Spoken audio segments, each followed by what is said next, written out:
Hi everyone, and welcome to our webinar, The Changing Face of Medical Aesthetics, where we will be discussing the latest insights from our medical aesthetics tracker. I'm joined today by our research director, Keith Crane, who will be presenting the findings to you, and our founder, Ben Pask, who will join us later in the session for the Q&A at the end. If you do have any questions at all, please do send them through. There's the Q&A button at the bottom of your toolbar. And at the end of the session, we'll be able to get to those and answer them for you. I'll now hand you over to Keith and he will take you through all of the findings. Thanks very much, Hannah. Hello, everyone. It's lovely to have you all here on our latest webinar. The Changing Face of Medical Aesthetics is our latest in a series of webinars that we're conducting across 2022. As a strategic consulting and market research business specialising in medical aesthetics and wider healthcare industries, we provide a mix of specialisms that are deployed every day in the industry. And we've been operating since 2014 across strategic consultancy, bespoke market research and technology-led innovation projects using techniques such as machine learning and automation to provide game-changing insights for our customers. So today is all about medical aesthetics from the patient and consumer perspective, and we'll be covering off a little about the tracker itself, why we've been running this for the last year or so, and how it works. We'll then touch upon some of the interesting insights we've found from our latest wave of the research, broken down by the 4 individual subscription areas that can be purchased either as a whole or on their own individual parts. And we'll begin with market size, then follow into attitudes and motivations of consumers having and considering treatments, followed by a little bit about the brands contained within, and after which we'll look at safety and quality considerations when choosing a clinic or HCP to conduct treatment. We'll then have a few closing comments, a highlight of some of the outputs, treatments and topics covered within the tracker. And finally, we'll end with a Q&A session, as Hannah said, where I'll be joined by Ben Pask, who is our founder and MD, where we'll both discuss some of the comments and questions that you might submit throughout the webinar. So back in 2017, research from the likes of Save Face and Lang Buson estimated the non-surgical aesthetics sector to be worth around £2.75 billion annually in the UK, with estimates that as many as 9 in every 10 treatments in the sector consist of either botulinum toxin or dermal fillers. Fast forward to 2022, and our research has shown a claimed intentional spend value well in excess of £3 billion per year in the UK alone. And that's a trend line that's only going to go one way and shows no sign of slowing. We've analysed and broken down these values by each of the treatment types we're researching. And without much surprise, we can see that botulinum toxin and dermal fillers make up a significant proportion of these values. However, we can also see other very interesting trends in the sector, such as a potential market spend of upwards of £588 million in medicated weight management in an aesthetics setting, and over £338 million potential value in the body contouring sector. Our UK Medical Aesthetics Tracker provides the first ever in-depth look at the aesthetics market across all corners of the UK and looks beyond scratching the surface that's often the case with regionalised versions of global reports. We are continuously monitoring and reporting on the growth and opportunities in treatment types, consumer attitudes, trends and themes. Every 6 months, we send out 2 surveys speaking to an overall total of 7,500 people to measure both the size of the market, its potential, and then boosting samples to extract trends, behaviours, spend levels, and other feedback in specific treatment types in the aesthetics market. So the report covers off market size. So that's how many people are having and or considering treatment, which treatments and where in terms of anatomical region. Attitudes and motivations. So what are the patient's views towards appearance and mental health? What influencers are there on decision-making processes, and what underlying health conditions have a potential patient may have? From safety and consideration, treatment levels of satisfaction are measured, how bad experiences are handled, and what considerations are given to safety and other aspects when choosing a clinic. And brand performance looks at brand awareness and consideration by injectable, medication, and medical device types. So, looking at the market size, we can see a reasonable level of consistency from last wave to this, with a headline figure showing that as many as 7.92 million adults in the UK have either had or are considering aesthetics treatments in the last or next 12 months. Of these, splitting out claimed treatments and considerations, we can see that over 3.7 million people in the UK have had at least one aesthetic treatment within the last 12 months, with many patients having more than an individual treatment, either involving multiple areas in a single session or different treatment types across a period of time. Looking at some of the individual treatment types, for example, we can also see that upwards of 703,000 people are considering laser hair removal treatment within the next 12 months. So despite the fact that the majority of treatments in aesthetics are in the areas of toxins and fillers, we can see that there is both significant opportunity and growth potential for other treatments in the sector, either in standalone or complementing other treatment areas. Across all treatments in aesthetics, the most common age group for adults to have these is in the 33 to 50 age bracket. However, we see significant and growing proportions in the next largest cohort, which is the 25 to 32-year-old age bracket. One of the most important areas of research in our tracker is on consumer attitudes and motivations. A fluid and dynamic situation, there are a number of external influencers that factor into a consumer's decision-making process when it comes to aesthetics treatments. So can it be social media, working on Zoom all the time, the reopening of holidays, big events and social settings that we've been restricted to over the last couple of years? It's important to keep tabs on these so that we can identify trends, opportunities and potential issues in the market for manufacturers, HCPs and clinics to take on board. Some of these are somewhat obvious in their influence on a consumer psyche. However, we have quantifiable evidence now which highlights the impact that some of these either do have or can have. For example, an incredible 50% of 18 to 24-year-olds say that looking at celebrity or influencer accounts on social media has an impact on their attitude towards their own appearance. Perception versus reality in show business is nothing new as a concept, but it's becoming much more commonplace in 2022. When looking at which areas of the UK are more or less prone to some of these situations, we found that the West Midlands is the region of the UK most likely to have a generally negative leaning attitude towards their own appearance, with 33% of adults in this region saying that they had a somewhat or very negative attitude towards their own appearance. Moving along, and when it comes to age groups, it looks different in that it's slightly older audiences who are most affected in some ways.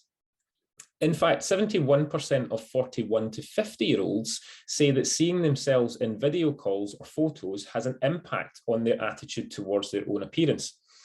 There are a number of extraneous factors involved here, not just that older audiences are more likely to be further advanced in their careers and therefore more likely to require things such as video calls more frequently. But this is also further backed up by the fact that London is the region of the UK most likely to agree with this statement, with an incredible 2/3 of all London respondents agreeing that this has an impact on them. So a specific area of important findings can be found especially in younger audiences, where outside influences and peer groups can be seen to have a particular impact.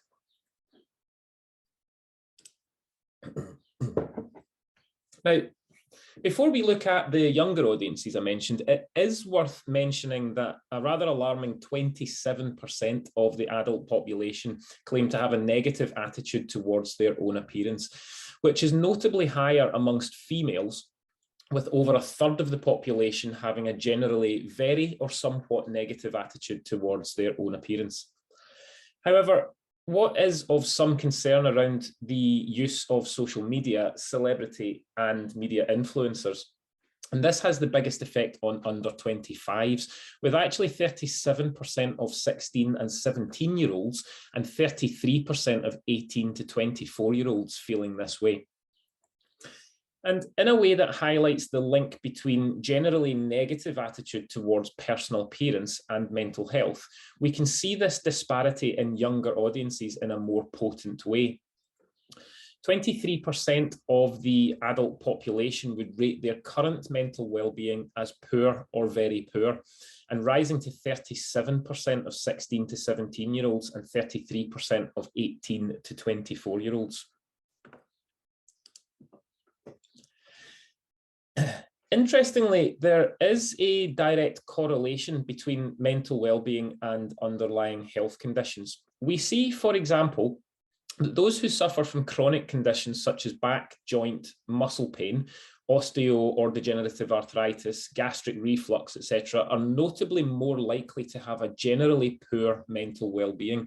However, the one that stands out, of course, is that those who have been diagnosed with a form of depression and or anxiety are almost 3 times more likely to have a poor mental well-being than those who don't have any underlying health conditions, which of course is not particularly surprising in a research context.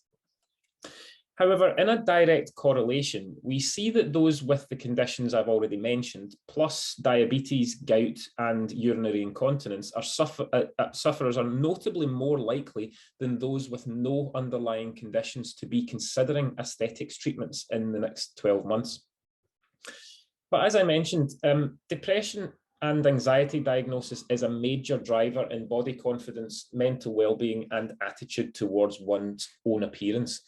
And adults who suffer from depression and anxiety are 42% more likely than the average UK adult to be considering aesthetics treatments in the next 12 months, highlighting a duty of care prerogative for HCPs and clinics to manage the process for patients carefully.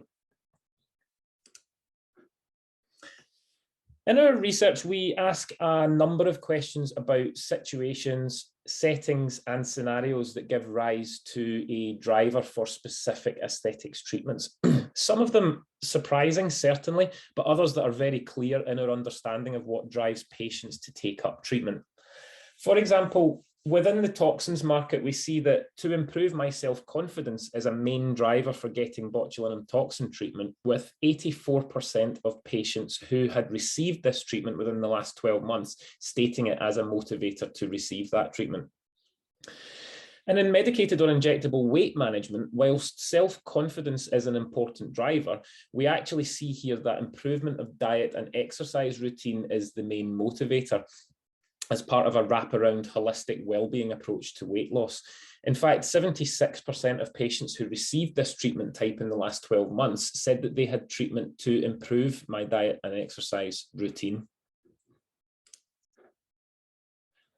Within our UK medical aesthetics tracker, we are measuring claimed spend levels, travel distance, and payment methods. So alongside looking at the UK market overall, we're collecting postcode data to supplement this and are able to create, with an overlay of Mosaic and other data sources, some rich insights into local and regional catchment areas alongside market values to provide a rich source of insight on a local level for clinics. So, for example, we see in our research that the average claimed annual total personal spend for botulinum toxin treatments is £296. And this value varies, of course, by treatment type, the number of treatments had in a 12-month period, the anatomical region that was treated, and so on. But we also see that patients are willing to travel up to 61 minutes to visit the right clinic for toxins. And this travel distance also varies by treatment type, as you might imagine.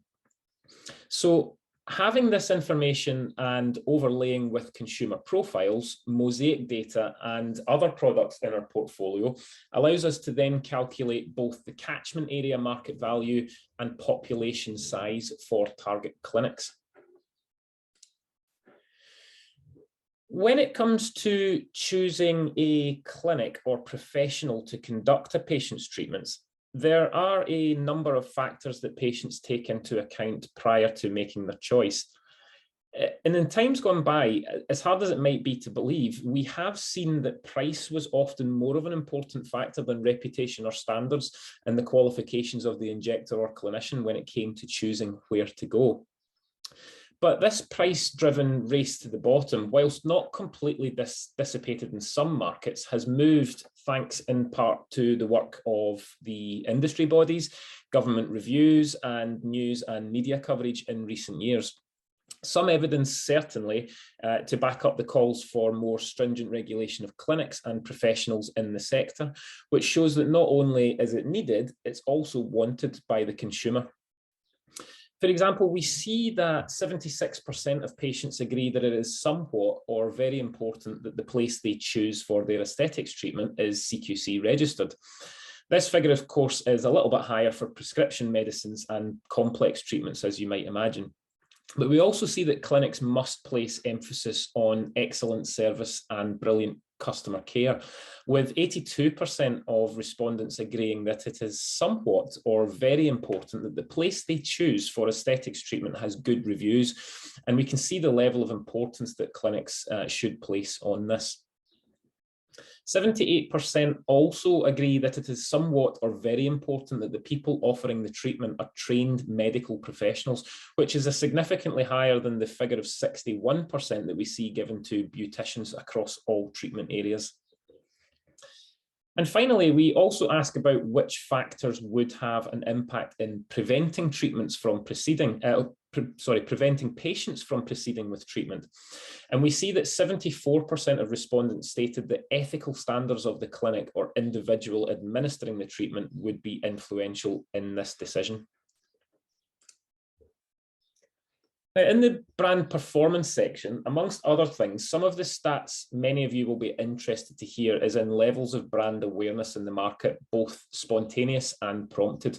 And here's just a small snapshot. From a top line perspective, we can see that 67% of dermal fillers patients can recall the treatment that they had. And we have Restylane, Juvederm, Teosyal, Belotero, Revelax, Perfecta, Viscoderm Hydroboost, and Revafil amongst brands mentioned there. We can also see that 66% of botulinum toxin patients can also recall the treatments that they had. And within that, we have measured responses for Azelure, Botox, Bocatur, and Illusience. And within medicated injectable weight management, the figure is noticeably higher, with 79% of patients being able to recall brand. And within that area, we measured responses for Xenical, Saxenda, Wegovy, Mysimba, and Ozempic, amongst others. But it's not just these three treatment areas, of course. For example, in body contouring, we also measured responses from over 12 separate brands, including Cool Sculpting, Venus Legacy, Cineron VelaShape, and InMode Body FX.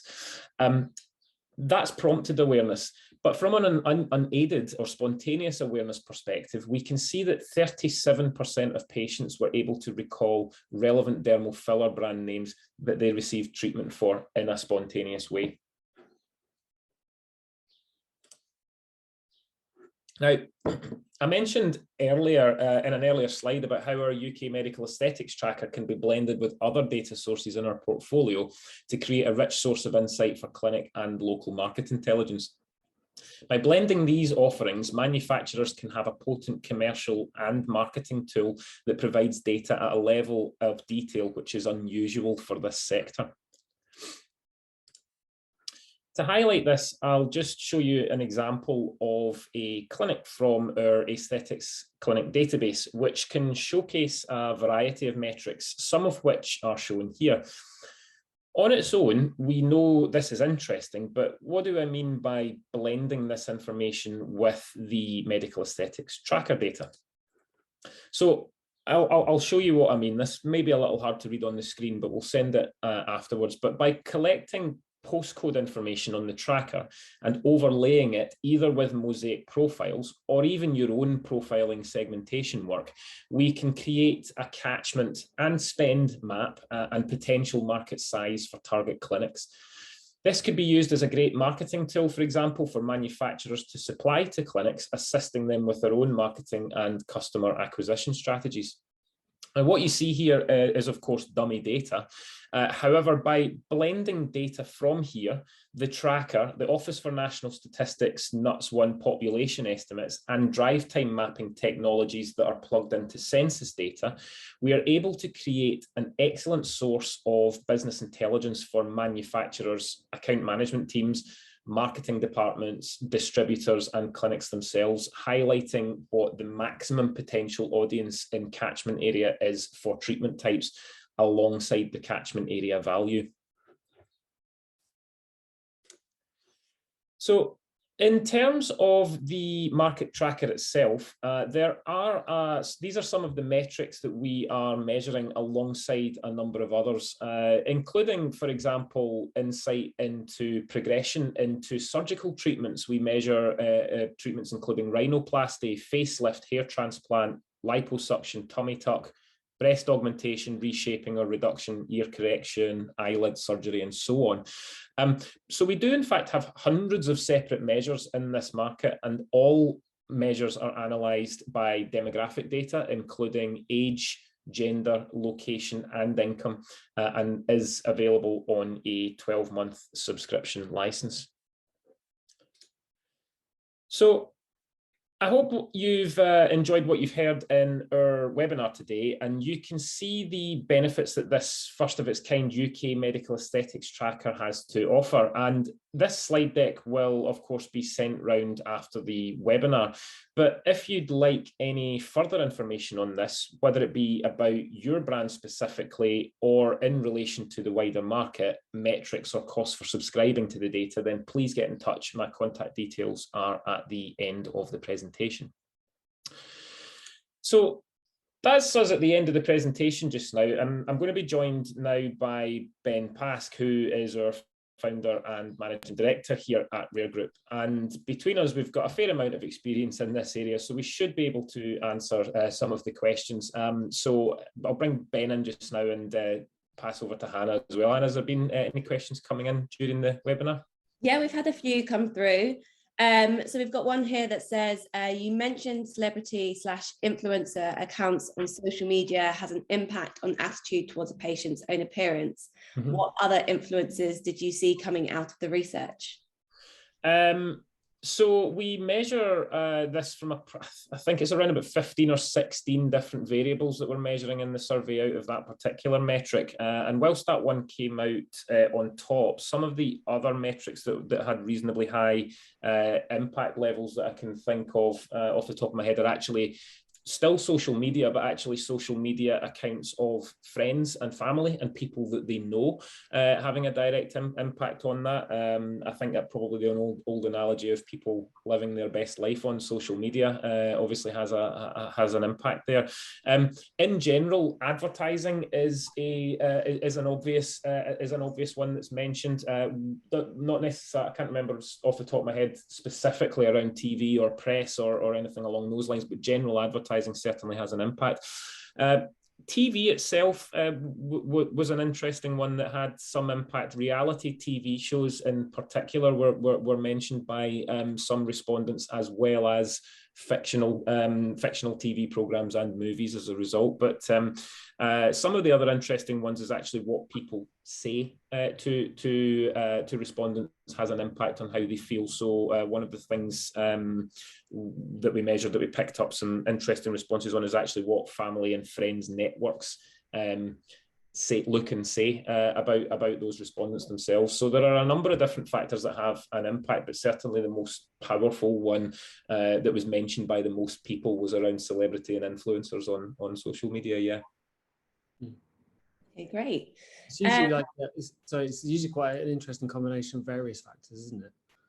So you'll have, if you ever do like kind of qual interviews of people and ask them their journey, for example, for facial injectable treatment, they'll often reference all sorts of things like, well, I heard, friends had it, or I've been followed around with advertising, or I remember interviewing someone who spent 6 years thinking about getting treatment, and she did a lot of it on using Google search, but she would do it in a private browser so her husband wouldn't see what she was looking for on the family computer. there's a real mix, like you get real mixes of behavior. I was actually wondering as well whether, because you mentioned about the phenomena, I suppose it's like a COVID thing about people seeing themselves on Zoom. Is that affecting people in their late 30s, perchance? Yes, it certainly seems to affect people in their older audiences. I think during earlier on in the presentation, you can see not only is it older audiences that are more likely to be affected by things like this. Number one, because they've adopted this as a new behaviour rather than being something that you've grown up with, which younger audiences may well be used to with FaceTime and so on. But also from a professional perspective, it's no surprise that London is the region that has the greatest potential to do that, given the high level of of people in professional working jobs in London who are required to be on video calls all the time. So yeah, definitely older audiences and region is noticed. We can also slice that data by income, and you will also see that slightly higher income levels have a similar impact. Yeah. Sorry, Hannah. No, good. Thank you. So we've got another one that says, quality of clinic and injector skill is obviously important, but does the research differentiate and break down on where patients had their treatment? I think you meant differentiate. If you did mean that, then yeah, it's an interesting one because obviously there are differences in figures noted for people who are maybe more interested in taking prescription-only medications or maybe more complex treatments and procedures, but we do break this down and ask both where people have had their treatments in the last 12 months, but also where they're considering getting their treatments. And we break down these results by not just aesthetics clinics, but also beauty salons and spas, private medical clinics or surgeries, dental practices, and even mobile practitioners and things like that as well. So you will see that those figures for things like it's important that the place I go to is CQC registered is obviously higher for certain treatment types and so on. But universally, we see that it's certainly a higher figure than what we were seeing when we first started running this research a little over a year ago. But also it's probably an indicator of self-education and self-awareness around news and current affairs amongst consumers and patients, which is leading them to be more perceptive in how they choose a clinic or a place to go for treatment, I think. Great. I have one here that says, are there any plans to extend outside of the UK market? If I had a penny for every time I were asked that one.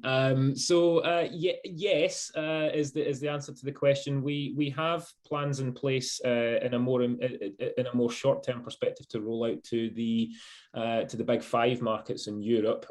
So France, Germany, Italy, Spain, amongst amongst those are interesting ways in which it's easy to do that. Moving into North America and other parts of the world will likely take a little longer. However, the simple answer to the question is the reason why it's only a UK market tracker at this moment in time is first and foremost, obviously we're a UK-based business and we work with manufacturers in the UK on a regular basis, but there's a really, really big amount of detail that goes into putting a research type of this together. And whilst we can replicate this in different markets, obviously, it's if you want to add five new countries into it, for example, it multiplies. Obviously has a multiplication effect on recruitment costs and interviewing and so on and so forth. So what we're doing, as we often do in many of our products and services that we offer in the aesthetic circle, is that we use the UK market as a test bed, and we so ultimately we've been perfecting it here over the last 12 months, and we're moving into other countries as we go forward. But the simple answer to that too long didn't read version of it is that yes, when the demand is there for it, I think is the answer to that question. Okay, great. And then there's a couple more. There's one that says, are there any specific statistics for the popularity of dermal fillers, specifically, no, forgive me if I get these wrong, Juvederm, Revolex, and Belotero, Yep. which is the most preferred amongst patients and practitioners? So in terms of yes, there's data on these. We collect brand awareness and treatment types, where they've had it, how much they spent on it, what part of the face or other part of the body it's gone into, and what they think about the results of said treatments. So you can stitch all that information together to create a snapshot of that customer journey for specific treatment brands or specific types. The actual figures I don't have to hand right now in terms of what they look like, but yes, it certainly can be done.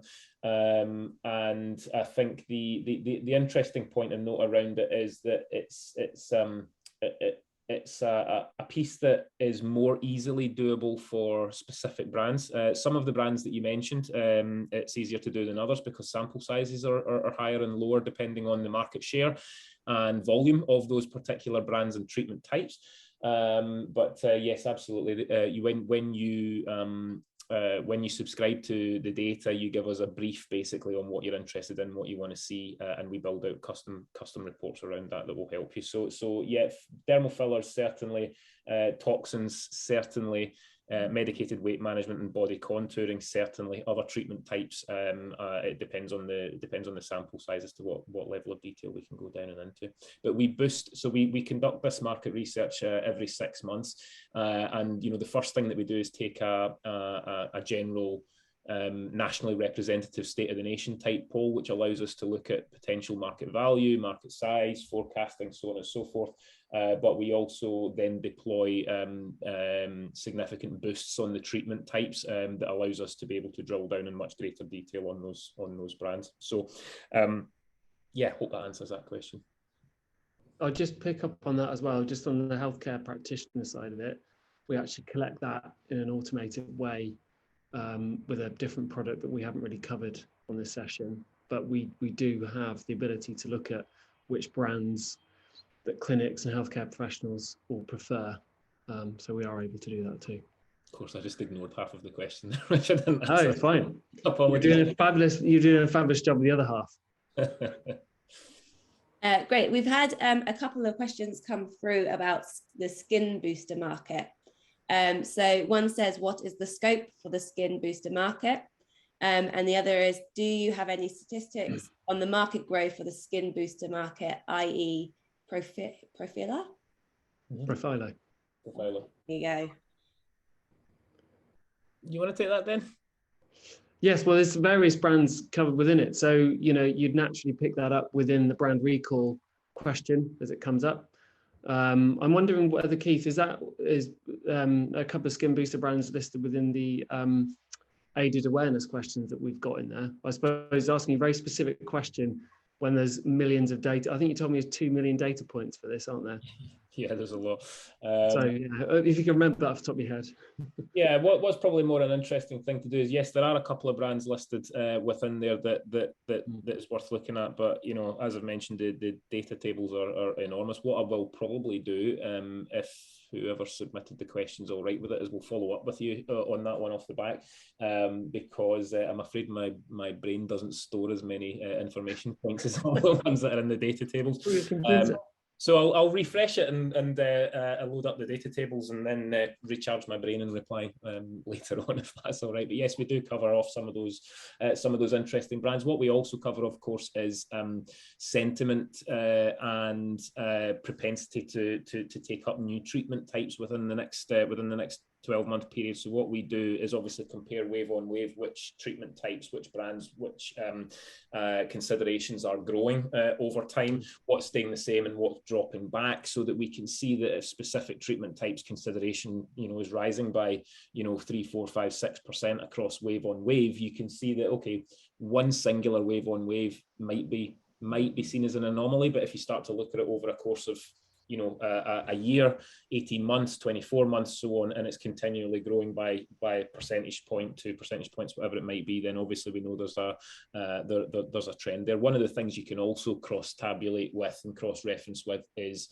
which treatment types people are either having or considering having alongside other treatment types. So in many markets, it's a case of, well, you don't just go to an aesthetics clinic once within a 12-month period to get, botulinum toxin or lip fillers. You might get other treatments like laser hair removal to go with it. You might go get cryolipolysis. There might be a whole different type of, repertoire around about that. So it's also looking at not just that particular treatment area it's growing, but is that treatment area growing in combination with an overall growth of the market, or a growth of a very specific treatment type as well, because it might indicate that there is a logical progression from one treatment to the next. And that's one of the reasons why we also measure surgical cosmetic surgery as well, in terms of people who have had or are considering getting a variety of different surgical treatments, because you're able to map out over time if there is a funnel that's leading from entry into the aesthetics market, and eventually over time leading specific audiences to go through to surgical procedures. But obviously there's a lot of different measures, so I'll come back to you with more concrete stuff on that, if that's okay. Yeah, again, that can be measured for consumer and clinics as well. So we've got the data points on both. So if you were looking at the skin booster market and had specific questions around certain brands, there's two ways we can address that at a consumer and a clinic level. That's totally doable. I had a question actually. Can I ask one? No. No. If it's easy, then yeah.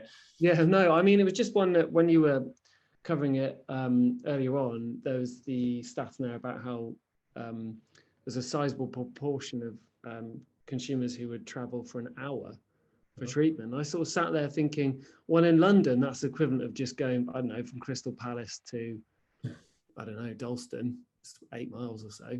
Obviously, in other parts of the UK, that's quite a distance. Were you sort of surprised by that in any way? Were you sort of taken aback by that?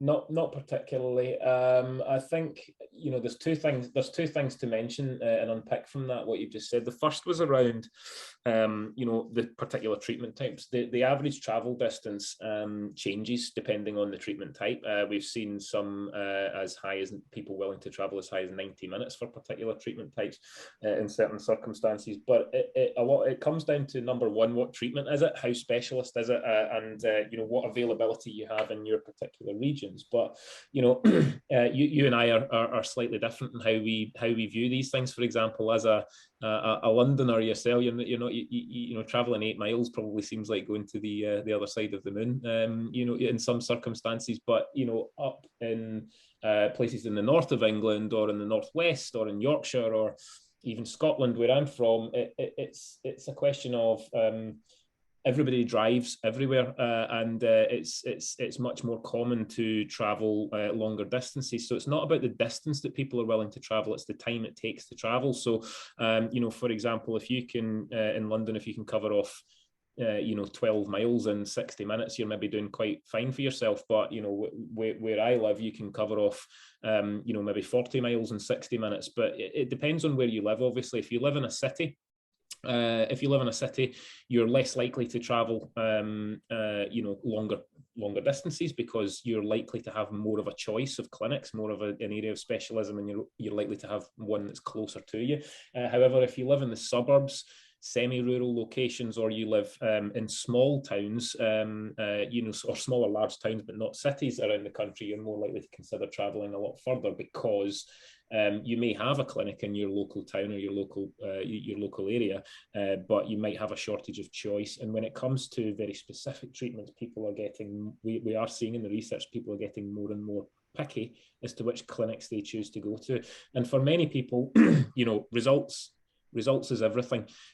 So I guess anybody in the room could ask themselves the question: if you were getting lip filler treatment, and the clinic that you were researching that was twice as far away as the one that was local to you had 350 more 5-star reviews, had a great portfolio listed online, and had some really good feedback, is it a big thing to drive an extra 30 minutes to get to it? Probably not. So in some ways it's surprising, but in other areas in other ways it's completely obvious as well.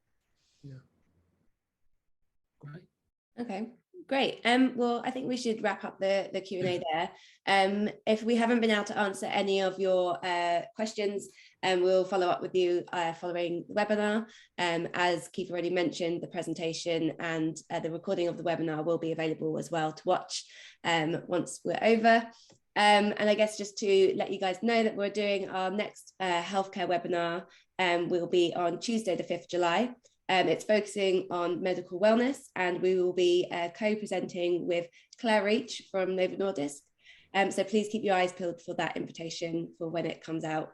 Again, thank you so much for joining us, and hope you really enjoyed the webinar. If you've got any questions, then please do be in touch with Keith or Ben. Thank you very much. Thank you. Thank you.